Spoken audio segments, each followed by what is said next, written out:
¿Qué tal, hermanos? Muy buenos días. Vamos a comenzar nuestra escuela dominical el día de hoy domingo 8 de noviembre del 2020, y vamos a comenzar, o más bien vamos a continuar estudiando el mensaje a las 7 iglesias de Apocalipsis. Vamos a hacer una oración para poder comenzar con este estudio.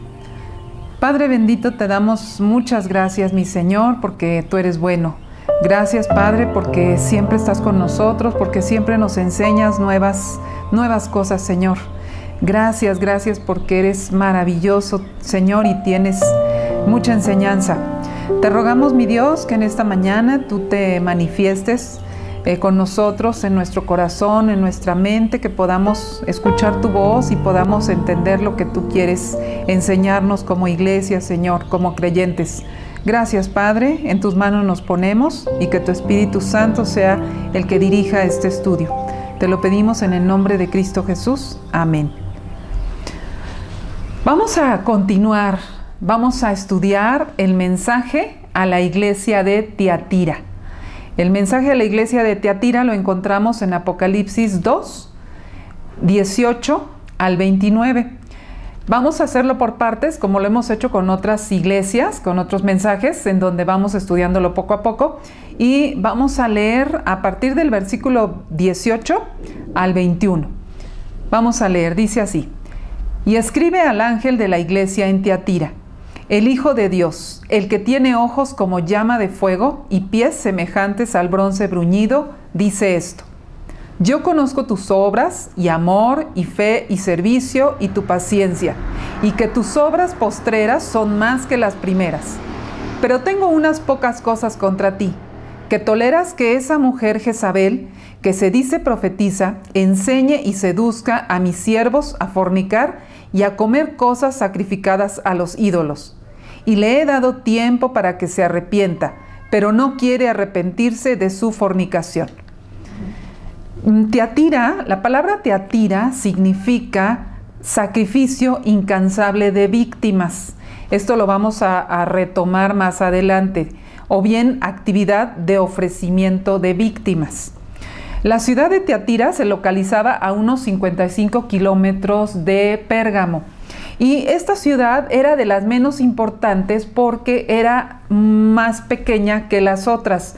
Era pequeña, pero lo más curioso es que el mensaje que se le da a esta iglesia es de las cartas más largas. Tenemos que en la ciudad de Tiatira, su industria principal era el teñido de telas con púrpura. Púrpura era ese tinte que usaban precisamente para teñir todas sus vestimentas, y era algo que ellos sacaban de unos moluscos pequeños que se encontraban en las costas de Fenicia. Y bueno, nosotros cuando nos vamos a dar cuenta que al estudiar esta carta a esta iglesia, notaremos que no se dice nada en cuanto a la persecución en contra de los cristianos en aquella ciudad. Vamos a ver entonces el mensaje a la iglesia en Tiatira. El mensaje a la iglesia en Tiatira. Recuerdan que cada mensaje a cada una de estas iglesias siempre va a haber una descripción de Cristo, va a darse un título a nuestro Señor, va a haber un elogio o elogios, va a haber reprensión, exhortación, y va a haber también promesas. El día de hoy vamos a estudiar algunos de estos puntos. Vamos al mensaje a la iglesia en Tiatira. Es la primera parte, vamos a estudiar la descripción de Cristo. Y la descripción de Cristo la encontramos en Apocalipsis 2:18. Dice: Y escribe al ángel de la iglesia en Tiatira, el Hijo de Dios, el que tiene ojos como llama de fuego y pies semejantes al bronce bruñido, dice esto. Entonces aquí vemos la descripción de Cristo, y habla de el Hijo de Dios y el que tiene ojos como llama de fuego y pies semejantes al bronce bruñido. ¿Qué significa que nuestro Señor Jesucristo haya utilizado ese título de el Hijo de Dios? El Hijo de Dios dice esto. Cristo es el Hijo de Dios. Esto es que tiene la misma esencia que el Padre, y Él es coeterno con el Padre. Esta expresión de Hijo de Dios constituye una clara afirmación de su deidad. ¿La deidad de quién? De Cristo. Y esta es una de las doctrinas más importantes para los cristianos. Vamos a leer en Juan 10, 30 al 33. Vamos a buscar en nuestra Biblia Juan 10, 30 al 33. Dice, yo y el Padre uno somos. Entonces los judíos volvieron a tomar piedras para apedrearle. Jesús les respondió, muchas buenas obras os he mostrado de mi Padre. ¿Por cuáles de ellas me apedreáis? Le respondieron los judíos diciendo, por buena obra no te apedreamos, sino por la blasfemia, porque tú, siendo hombre, te haces Dios. Entonces pudiera ser la razón del por qué Cristo utiliza este título de Hijo de Dios, porque a lo mejor se estaba dirigiendo a la iglesia de Tiatira, que quizá ahí habían algunas personas que estaban negando su divinidad, ya sea con sus propias enseñanzas o bien porque estaban teniendo un comportamiento que estaba comprometiendo esta importantísima verdad. Todos sabemos y todos creemos que Cristo es el Hijo de Dios y que Él es Dios y es hombre. Entonces, Él es Dios. Él tiene esa divinidad, tiene esa naturaleza divina. Algo sí muy importante, el por qué Cristo utiliza esta frase de Hijo de Dios, también hay otra razón. ¿Por qué? Porque está poniendo de manifiesto su carácter para contrarrestar la oposición satánica. ¿Por qué? Porque Satanás quiere estar sentado en el trono de Dios y ser igual a Dios. Y eso lo ha intentado durante mucho tiempo y lo va a llevar a cabo cuando se presente el anticristo en la tierra. Se va a sentar en el templo para enseñar y se va a hacer pasar por Dios. Y esto lo está diciendo la Biblia. ¿Sí? Esto lo vamos ahorita a leer en 2 de Tesalonicenses, pero por eso, de alguna manera, Jesucristo, nuestro Señor Jesucristo, está poniendo de manifiesto que Él es el Hijo de Dios y que Él es divino. Fíjense bien, en 2 de Tesalonicenses 2, 3 y 4, y luego me voy a saltar otros versículos, dice, nadie os engañe en ninguna manera, porque no vendrá sin que antes venga la apostasía y se manifieste el hombre de pecado, el hijo de perdición, el cual se opone y se levanta contra todo lo que se llama Dios o es objeto de culto, tanto que se sienta en el templo de Dios como Dios, haciéndose pasar por Dios. Y entonces se manifestará aquel inicuo a quien el Señor matará con el espíritu de su boca y destruirá con el resplandor de su venida. Inicuo, cuyo advenimiento es por obra de Satanás, con gran poder y señales y prodigios mentirosos. Entonces ahí tenemos lo que nos está diciendo la palabra, en donde por esa razón se está utilizando ese título para contrarrestar precisamente esto que el enemigo está tratando o intentando de hacer y lo va a intentar. Vamos a ver qué significa, y ya lo habíamos platicado, el que tiene ojos como llama de fuego y pies semejantes al bronce bruñido. Recordemos esta descripción de Cristo en la visión que tuvo Juan en el capítulo 1. Recuerdan que las clases anteriores estudiamos esta visión, en donde se hace una descripción no nada más de la vestimenta de nuestro Señor Jesucristo, sino también se hace una descripción de Él mismo. Y nos habla de su cabeza, de sus cabellos, de sus ojos, sus pies, su voz, su diestra, su boca y su rostro. En este caso, sus ojos como llama de fuego y sus pies semejantes al bronce bruñido, acuérdense, se refieren tanto a la omnisciencia de Dios. ¿A la omnisciencia de Dios para qué? Para escudriñar la mente. Asimismo, se refiere a su autoridad para juzgar. Recuerden que estamos hablando de la Trinidad, estamos hablando de Cristo y Dios que comparten la misma naturaleza y los mismos atributos. Por eso estoy hablando de la omnisciencia de Dios y es la omnisciencia de nuestro Señor Jesucristo. Entonces, quiere decir que esta iglesia de Tiatira está delante de la mirada de nuestro Señor. esa mirada poderosa, esa mirada penetrante, esa mirada que quema y que escudriña la mente y que además le va a recordar a la iglesia que Él conoce todo lo que está haciendo. Vamos a ver, vamos a platicar más adelante qué es lo que estaba haciendo esta iglesia. Pero además que Él está dispuesto para juzgar. No nada más nuestro Señor Jesucristo está escudriñando la mente y el corazón de las personas, y en ese caso de la iglesia de Tiatira, sino que además está dispuesto a juzgar. Por eso nos habla de estos pies semejantes al bronce bruñido. Dispuesto a juzgar se refiere a disciplinar, a corregir a la iglesia. Por eso habla de estos pies semejantes al bronce bruñido. ¿Se acuerdan? Bruñido era pulido, que está purificado, que brilla, que va a ser refinado. ¿Y cómo somos refinados? ¿Cómo? Pues obviamente con la disciplina. Y es lo que el Señor, por eso se está presentando de esa manera con esta iglesia. ¿Por qué? Porque Él conoce lo que está haciendo, Él ve todo, Él puede ver todo, y también va a ejercer su juicio en contra de esta iglesia. Pero fíjense que también algo que me gusta mucho tener presente es que no nada más el mensaje va a esta iglesia, sino que también el Señor está manifestando con estas frases de los ojos como llama de fuego y pies como bronce bruñido. Nos recuerdan a que nuestro Señor Jesucristo viene victorioso, ¿sí?, en juicio, y además está dispuesto precisamente para ejercer su autoridad a todos sus enemigos. Entonces, esto es algo hermoso porque nos lo podemos quizá imaginar en nuestra mente cómo va a regresar nuestro Señor Jesucristo. Vamos a ver entonces los elogios. Ahora, los elogios que el Señor le está haciendo a la iglesia en Tiatira.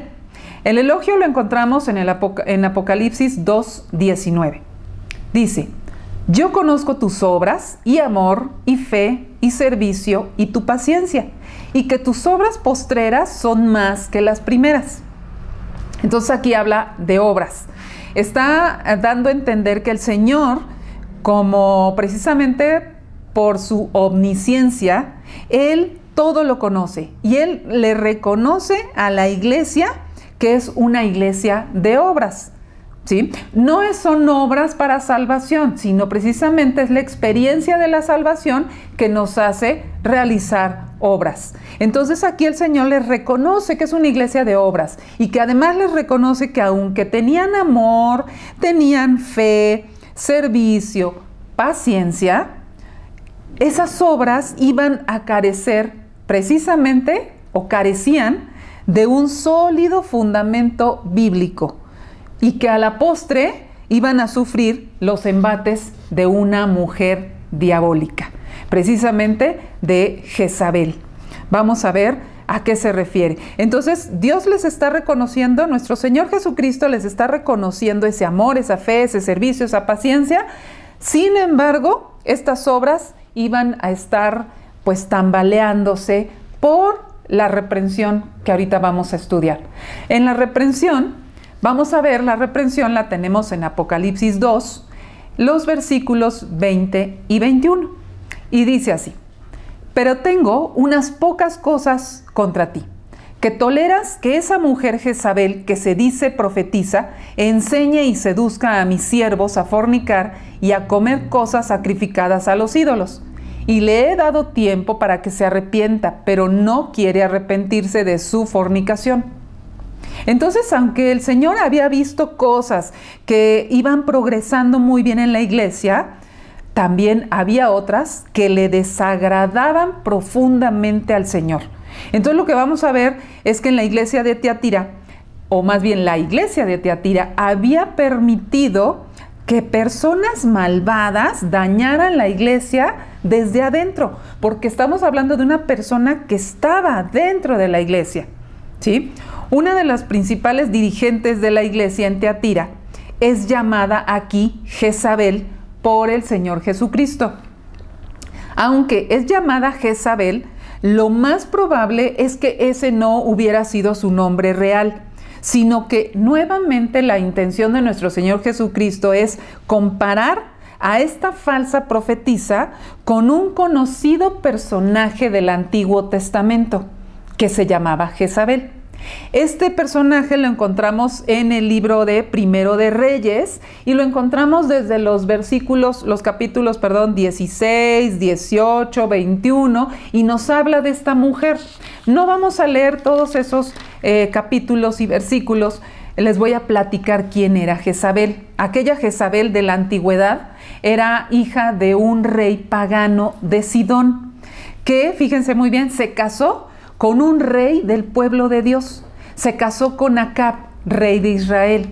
Entonces imagínense, aquí se combinó el paganismo con la santidad de lo que pertenecían todos los del pueblo de Israel, que era lo que Dios les pedía, ¿no? Así que ella llegó a ser reina y por lo tanto tenía la oportunidad y además tenía el derecho para influir en el gobierno según sus antojos. Y la historia del Antiguo Testamento pues nos confirma que efectivamente ejerció una notable influencia sobre su esposo. Jezabel era una mujer pagana, Jezabel era una mujer idólatra, era una mujer malvada, era cruel. Ella corrompió al pueblo de Israel en el paganismo, en esa época precisamente. Ella mató a muchos profetas de Dios. Ella introdujo la hechicería. Ella intentó eliminar el culto a Jehová en Israel. Y además también se propuso matar a Elías. Ella introdujo el culto a Baal en Israel. Y ella misma era dada a las fornicaciones y a las hechicerías. Entonces, pues verdaderamente era un personaje malvado. Y por eso nuestro Señor Jesucristo en Apocalipsis utiliza o compara y por eso le llama Jezabel. La Jezabel de Tiatira. Vamos a platicar ahora de esa Jezabel que habla Apocalipsis. Esta mujer Jezabel en Tiatira, ella reclamaba ser profetisa, pero no lo era, era una falsa profetisa. ¿Por qué? Porque el mismo Señor Jesucristo lo está declarando así, que se dice ser, y no lo era. Ella decía, fíjense bien, que recibía mensajes directos de Dios, y entonces se vanagloriaba de tener un nuevo mensaje divino.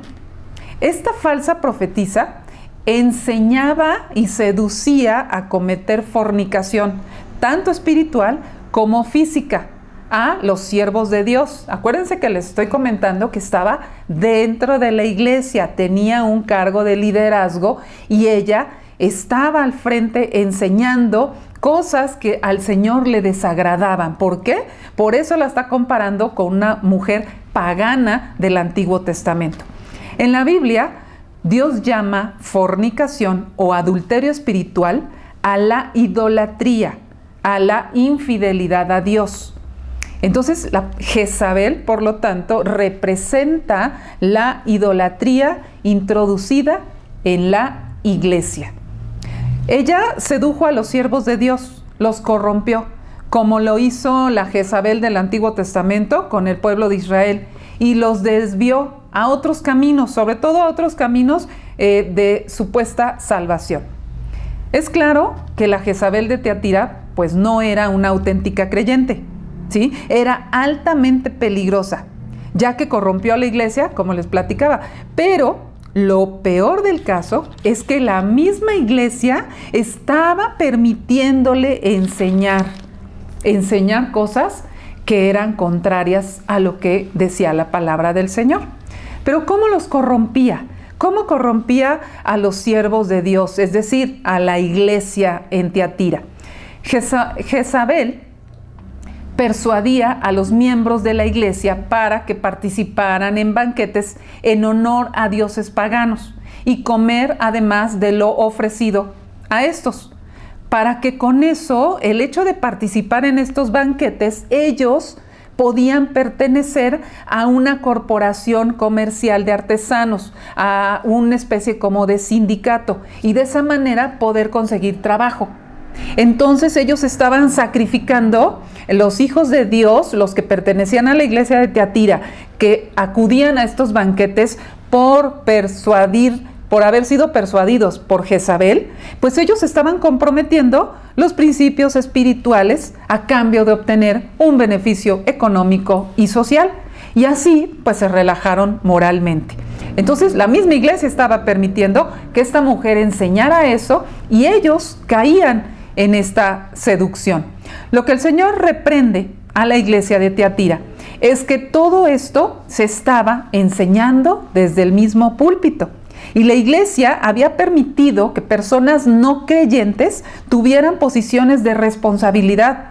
Y por lo tanto, la iglesia también era responsable porque lo estaba permitiendo. Estábamos hablando ahorita de esta reprensión, es decir, dice el Señor, yo tengo unas pocas cosas contra ti y además te he pedido que te arrepientas. Sin embargo, todavía no termina la carta, es aún más larga. Vamos a hacer una pequeña reflexión con respecto a esta primera parte de la carta, del mensaje a la iglesia en Tiatira. ¿Qué es lo que el Señor nos enseña? ¿Qué es lo que el Señor nos puede decir en este estudio del día de hoy?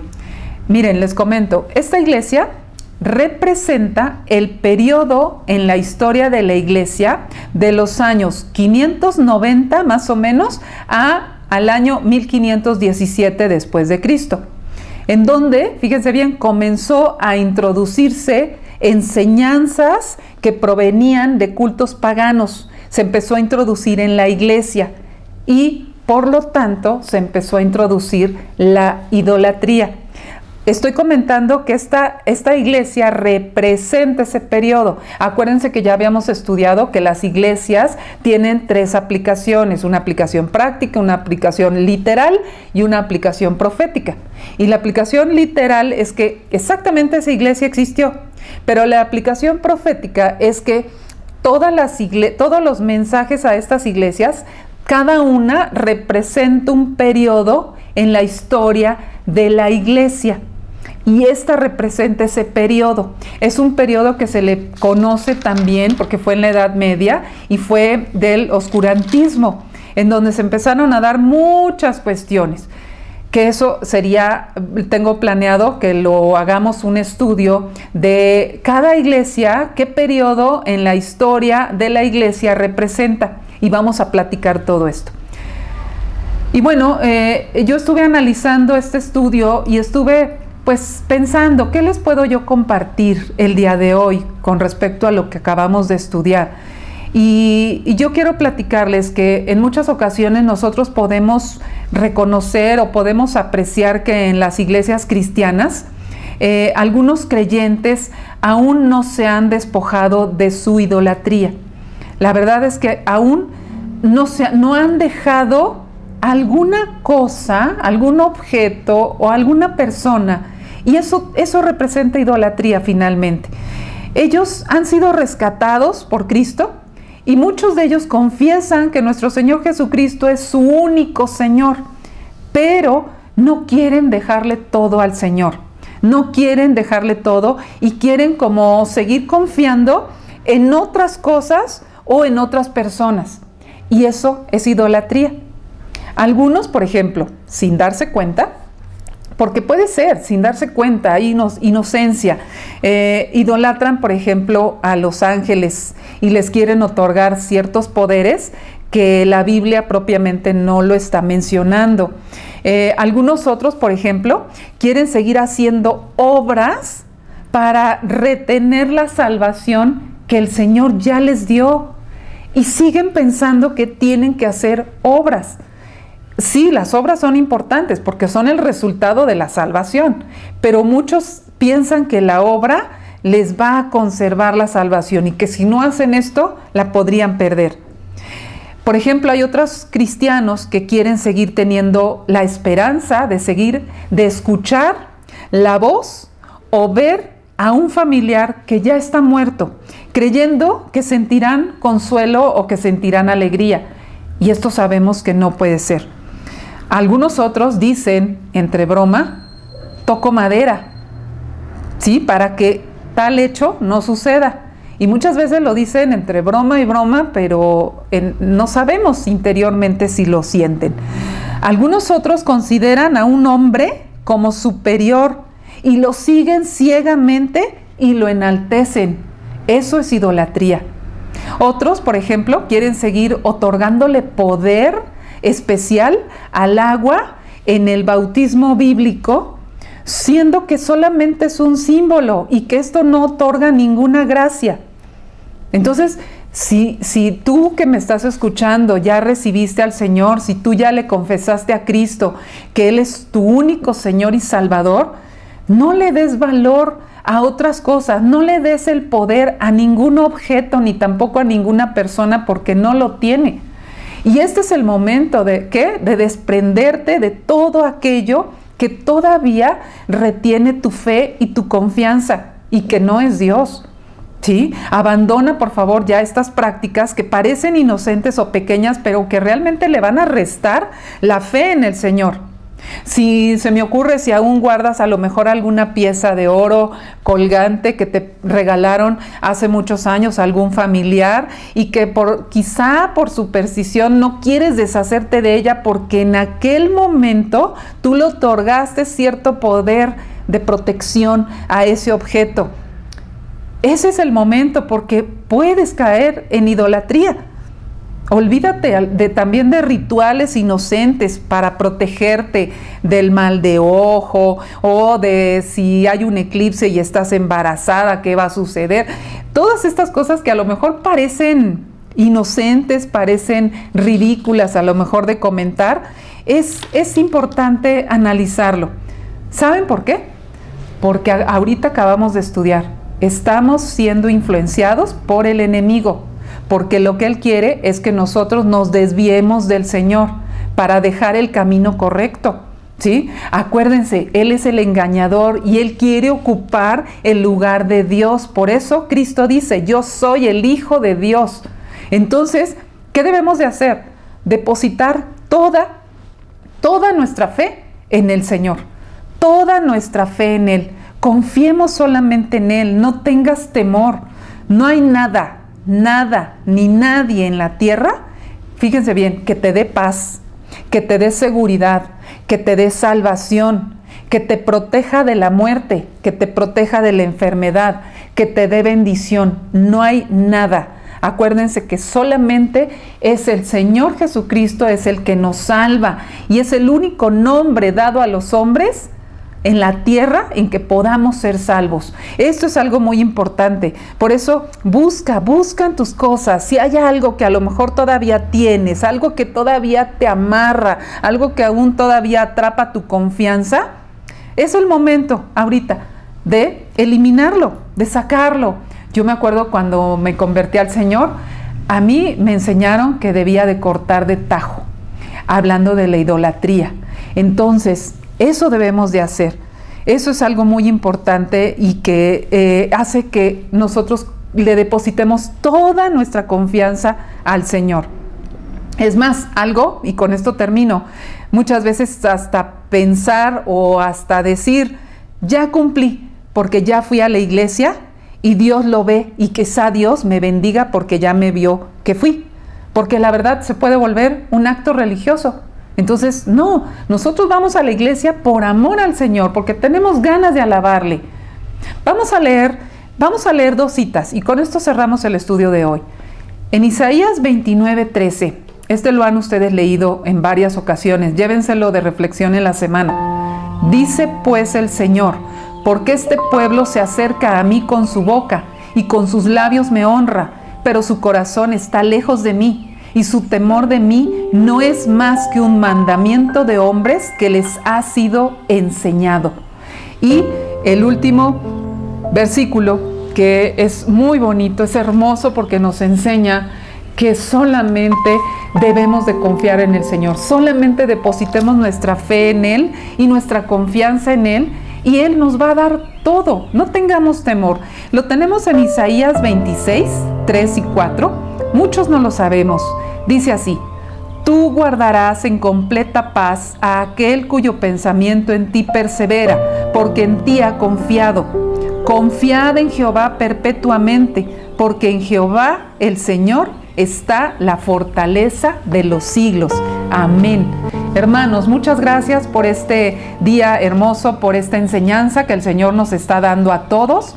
Y llevémonos de reflexión esto y vamos a preparar nuestro corazón para el culto que tenemos un poco más tarde. Y no terminamos todavía, nos falta todavía estudiar lo que continúa de la iglesia, el mensaje a la iglesia en Teatira. Gracias, hermanos, que tengan un excelente día. Gracias.